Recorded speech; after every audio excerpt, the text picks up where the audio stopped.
Praise the lord. దేవుని శ్రేష్టమైన నామమునకు మహిమ కలుగును గాక. ఈరోజు దేవుని వాగ్దానము, దేవుడు తగిన సమయమందు మిమ్మును హెచ్చిస్తాడు. 1 పేతురు రాసిన పత్రిక 5వ అధ్యాయం 6వ వచనము. ఈ ఉదయకాల సమయంలో సమర్థుడైనటువంటి యేసయ్యే మనతో మాట్లాడుతున్నాడు. తగిన సమయమందు నేనే మిమ్మును హెచ్చిస్తాను అని. ఏ మలుపు ఎక్కడ తిరగాలో, ఏ గమ్యానికి నీవు చేరాలో, నీవెదుర్కొంటున్న పరిస్థితులు ఎంతవరకు ఉండాలో యేసయ్యకు తెలుసు. దాన్ని నమ్మితే తర్వాతది ఆయనే చూసుకుంటాడు. ఏ పరిస్థితి అయినా సరే బరువు నీవు మొయ్యకు, దేవునికి అప్పగించేసేయి, ఆయనే చూస్తాడు. ప్రతిదానికి సమయం కలదు. కాకపోతే మనకు దడ ఆరాటం ఎక్కువ కదా. ఆయన ఒక క్రమంలో చేస్తాడు. మన జ్ఞానము కన్నా ఆయన జ్ఞానం చాలా గొప్పది. నీ జీవితాన్ని ఆయనకు అప్పగించి ముందుకు కొనసాగు. అపవాది వేసే కుతంత్రాలను గమనించు. వ్యతిరేక పరిస్థితులను కూడా నీ తలంపులలో పెట్టేస్తాడు. ఏ బలహీనత లేకపోయినా సరే నీవు బలహీనుడివే అని గుర్తు చేస్తాడు. యోబును వదిలిపెట్టలేదు.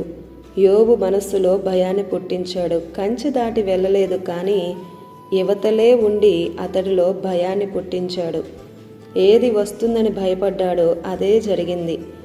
సాతాను కలిగిస్తున్నటువంటి వ్యతిరేక ఆలోచనలన్నిటినీ విశ్వాసపు ఢాలుతో ఎదిరించాలి. ఒక్క మాట, ఇప్పటి వరకు కాపాడిన వాడే ఇక ముందు కూడా కాపాడుతాడు.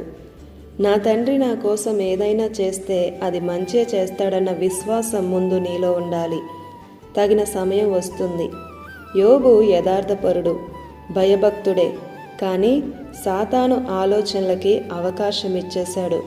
రేపటిని గూర్చి నిన్ను నమ్మట్లేదు అని సాతాను దేవుడితో అంటున్నాడు.